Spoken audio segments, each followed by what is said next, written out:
Lota y hoy voy a explicar cómo implementar uno de los patrones de diseño de Java. En este caso voy a explicar el proxy. El proxy es un patrón de diseño estructural que te permite proporcionar un sustituto o marcador de posición para otro objeto. El proxy va a controlar el acceso al objeto original, lo que nos va a permitir hacer algo antes o después de que la solicitud llegue al objeto original. Tenemos que tener muy en cuenta que el proxy no es el objeto real, sino que es el que actúa como intermediario entre el cliente y el sujeto real. El proxy nos va a ayudar a resolver la necesidad de controlar, gestionar o modificar el acceso a un objeto sin cambiar la estructura de ese objeto ni la lógica del cliente. Vamos a necesitar tres cosas a la hora de implementarlo, que va a ser la interfaz del servicio o el sujeto, que es el contrato común que define los métodos que ambos, el proxy y el objeto real, van a implementar. Y esto nos va a asegurar que son intercambiables para el cliente, es decir, que van a poder utilizar o uno u otro. Luego tenemos el objeto real, que es el que realiza la tarea fundamental, y finalmente el proxy, que es la clase sustituta, que va a implementar la misma interfaz que el objeto real y también tiene la referencia a él. Es el que añade la lógica de control antes de llamar al método del objeto real. Ahora vamos a ver el ejemplo de cómo lo he implementado. Aquí tenemos la implementación que he hecho del patrón proxy y todo lo que tengo abierto. Vale, todas las clases. Esta primera, la de Database y Service, es la interfaz. Vale, este es el punto de partida y la pieza más importante del patrón. ¿Vale? Y lo vamos a llamar sujeto o servicio. Este, esta interfaz establece los métodos que tiene que tener cualquier clase que se haga pasar por un servicio de la base de datos. En ella, tanto el sujeto real como el proxy tienen que implementarla. O sea, en el sujeto real y en el proxy tiene que estar implementada esta interfaz. Y esto va a garantizar que para el código del cliente los dos objetos sean intercambiables. El cliente puede llamar a ese CUD query sin saber si está hablando con el objeto real o con el intermediario. Después vamos a pasar a la Real Database Service, que es la clase que realiza el trabajo más importante. Es el objeto que vamos a proteger con el proxy y que queremos controlar. Vale.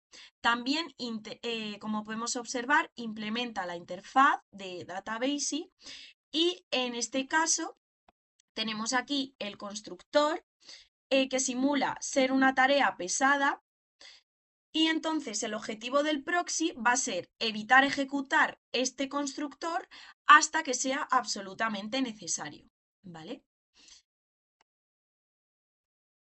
Luego tenemos el proxy, que es el intermediario. El proxy implementa el mismo contrato que el objeto real, pero añade su propia lógica de control, ¿vale? Esto es crucial porque permite que el cliente lo use sin notarlo. Utiliza la composición para contener una instancia del objeto real. Esto es lo de Private Real Databases, Real Service. Vale. Y lo que es muy importante es que el proxy tiene un servicio real, pero no es un servicio real. Por ejemplo, en esta parte tenemos el control de acceso, que es la lógica de control, con el que si el usuario no tiene el rol correcto, el proxy va a ejecutar la restricción sin intentar crear o usar el objeto real. Y otra cosa muy importante es esta línea.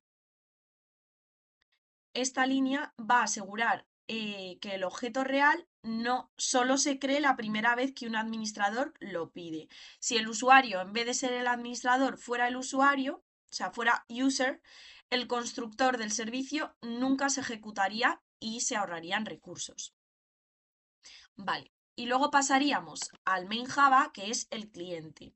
El cliente es el código que utiliza el servicio y es el que llama al método. Esto, como podemos observar en el main, nunca se menciona explícitamente el real database, es decir, el objeto real, sino que simplemente trabaja con database service.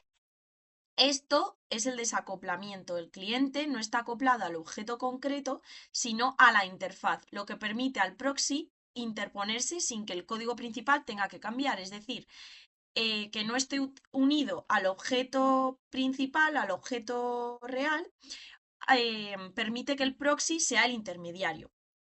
Luego, un par de dudas que a mí me surgieron es qué era lo de query, que lo tuve que buscar.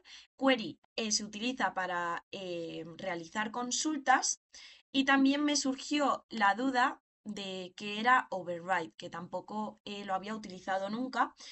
Y su función principal es indicar al compilador que el método inmediatamente debajo de ella está reemplazando la implementación de otro método o de una interfaz.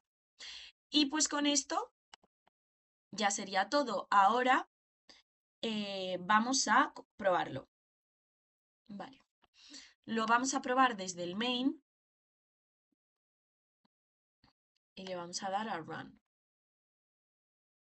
Y aquí, como podemos ver, nos va a salir el acceso como administrador, ejecutando la consulta y también, como somos los administradores, pues el acceso de usuario normal sale como denegado y nos pone que no tenemos permisos para ejecutar consultas en la base de datos. Y pues esto sería todo de la implementación del proxy. Espero que os haya gustado.